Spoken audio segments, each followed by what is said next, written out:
हे guys, morning routine has been started. तर ना पोह्यांचा प्लान चालू आहे. हे बघा तुम्ही, फोडणी वगैरे दिली आहे.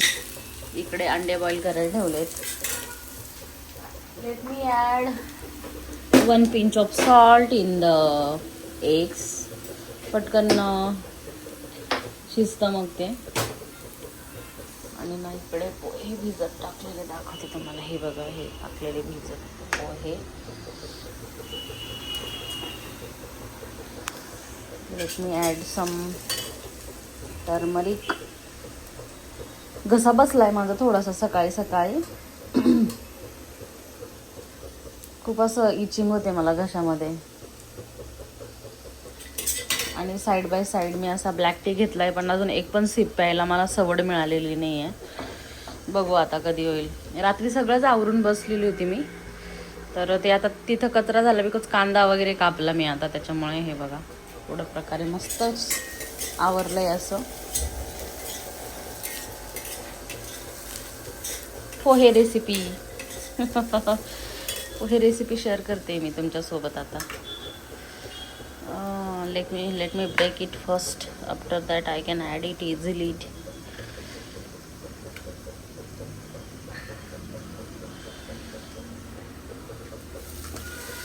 काय ना, स्पृहाला टिफिन बनवायचा होता, पण मग मी म्हटलं मग मला पण करूनच घेते ना नाश्त्याला. आता बनवून घेते मी मला पण.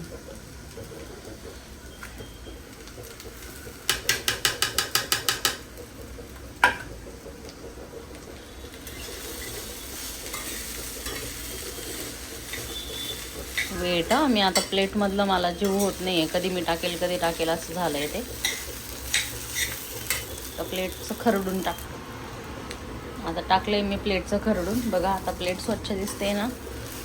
आणि हे बघा आता मी बनवत आहे पूर्ण आता पोहे.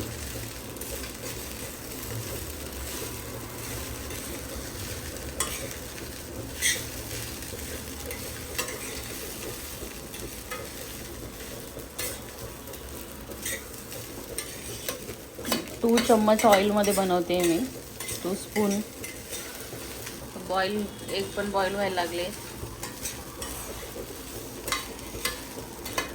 ॲक्च्युली स्पृहा सकाळी सकाळी ना पोहे खाणार नाही, बट अंडे खाऊ शकते. आणि मला तिला औषधं द्यायची, तिला बरं नाही म्हणून. तर आता याच्यामध्ये राहिलं मीठ टाकायचं. आता मीठ टाकून घेते.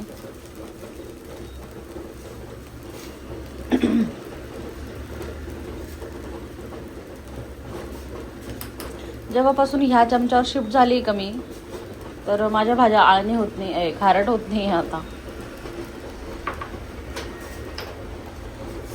स्पूनवरती डिपेंड करतं नाही का आपल्या. आपण कधी कधी मोठा चम्मच असला का तो भरून पूर्ण ओतला जातो.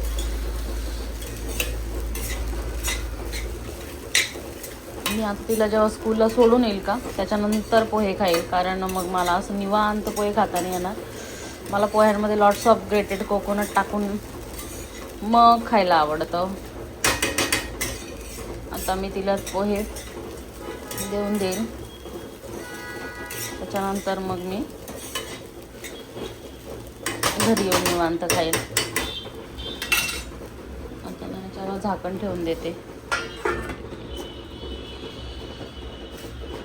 5 मिनटं नाही, 2 मिनटं 2 मिनटं फक्त. असं थोडंसं चालू असतानाच त्याला असं ठेवायचं. ऑलमोस्ट बॉइलिंग पॉईंटला पोचलंय पाणी आता अंड्याचं. बाहेर वातावरण बघा तुम्ही कसं दिसतंय बाहेर.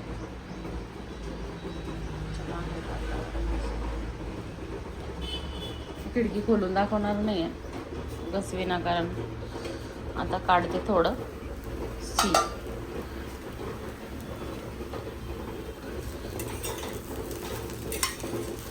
चला, माझे पोहे झालेले आहेत बनवून.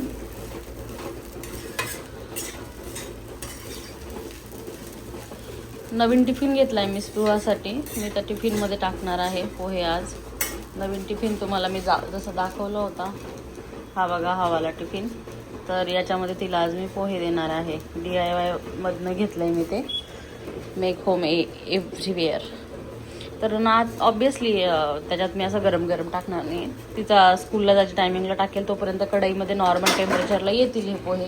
आता गॅस बंद करते आणि उघडाच ठेवावं लागणार आहे, म्हणजे ते नॉर्मल होतील असं नाही का, टेम्परेचर कमी होईल त्याचं. आता माझ्या प्रिन्सेसला उठवायला जाते आणि मग तिला उठवून आंघोळ पांघोळ घालून स्कूलला पाठवते. हे बघा छान असे पोहे झाले. कोथिंबीर नाही आहे त्याच्यामुळे कोथिंबीर काय नाही टाकली. कढीपत्ता आहे हा ग्रीन. अंडे पण बॉईल होत आहे. याला थोडंसं असंच ठेवणार आहे आता मी. आणि चला आता माझ्या कलरच्या डब्याला ना पॅक करते. ऑलमोस्ट माझी पेंटिंग ॲक्टिव्हिटी झाली. ही पेंटिंग ॲक्टिव्हिटी झाली. कलरच्या डब्याला पॅक करून ठेवते. चला तर मग गाईज भेटूयात थोड्या वेळाने. हे गाईज तर बघा मी मस्तपैकी ना कोकोनट ग्रेट करून घेतलं. आता कसं ना, मी ज्या प्लेटमध्ये पोहे भिजवले होते का, मी त्याच प्लेटमध्ये घेणार आहे. हे बघा पोहे खराब नाही ती, मी पोहे भिजवले होते ना तिच्यात, मग तेवढ्यासाठी कशाला तिला हे करायचं. तर मग मी काय केलं की प्लेटमध्ये काढून जर मी ग्रेट केले असते कोकोनट, ते खाली पडलं असतं ना. मग मी आता कढईमध्येच ग्रेट केलं. हे बघा अशा प्रकारे असं मिक्स पण करून घेतलं आणि मग ते आता मी प्लेटमध्ये काढून घेईल. सिम्पल वे, कचरा पण होणार नाही खाली, अशा प्रकारे. चला तर मग गाईज या सगळे नाश्ता करायला.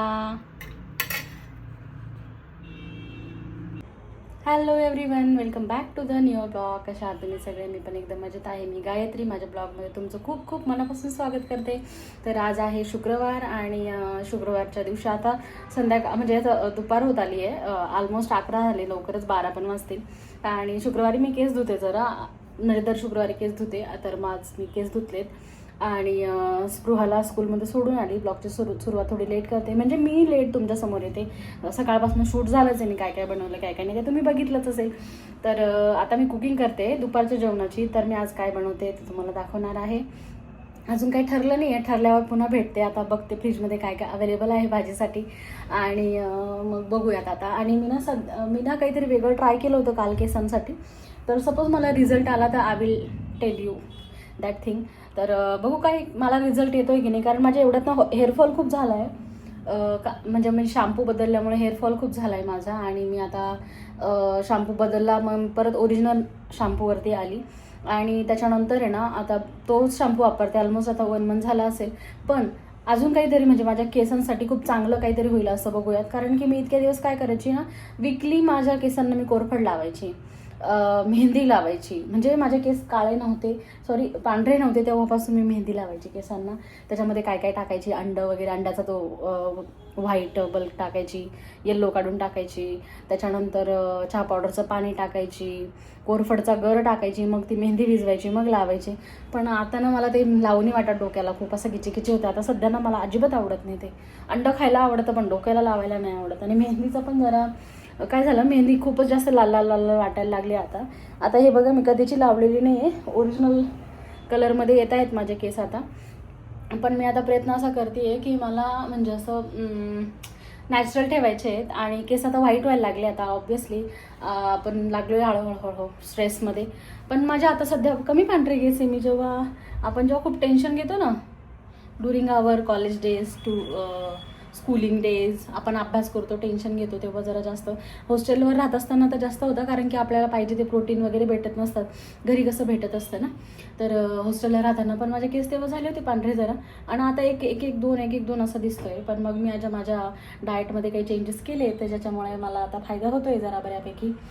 आणि बघू आता माझ्या आता हेअरफॉल झाला आहे, पण असं नाही की म्हणजे हेअरफॉल झालं आहे परत हेअर येत नाही. बेबी हेअर्स खूप आहेत असे.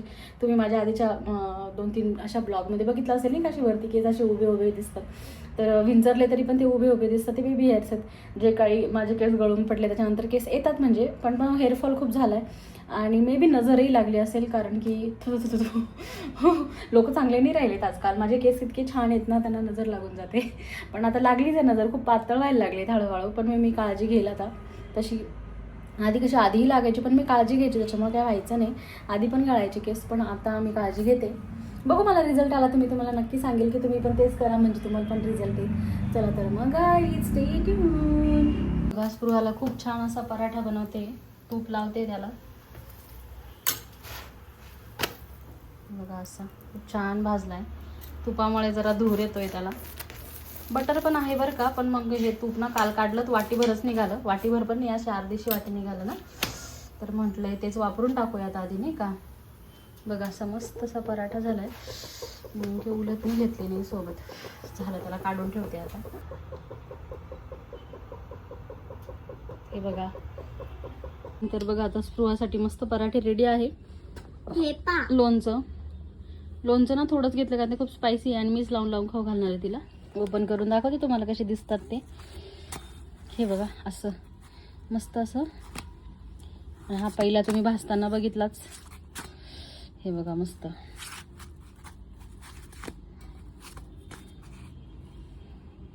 Hello everybody. तर आता आहे ना संध्याकाळच्या जेवणाची तयारी करते मी.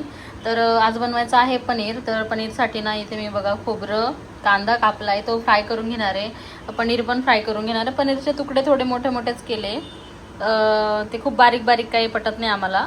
पण मध्ये माझी स्पृहा लहान होती का, तेव्हा तिला प्रत्येक घासाला एक पनीरचा तुकडा लागायचा. असं छोटे छोटे तुकडे करावे लागायचे मला. पण आता काही गरज नाही, आता मोठे खाऊ शकते ती तोडून तोडून. त्याच्यामुळे मी असं बनवलं. आता इकडे कढई ठेवली आहे आणि इकडे पीठ मळून रेडी झालंय. आणि अजून प्री तयारी म्हटलं तर इकडे बघा टोमॅटो आणि काजू आहे ना थोडे गरम पाण्यामध्ये थोडेसे असे उकळून घेतले, म्हणजे टमाट्याचं कवर निघून गेलंय आता. आणि काजू आहे त्याच्यामध्ये. हे सगळं कांदा आणि खोबरं जेव्हा असं थोडं सॉटे करून मग याच्यामध्ये दळायला टाकणार आहे मी आणि मग दळून घेणार आहे. हे एव्हरीवन, हे बघा पनीरची भाजी कशी बनली तुम्ही बघू शकता. त्याच्यानंतर राईस दाखवते तुम्हाला. हे बघा आहे राईस.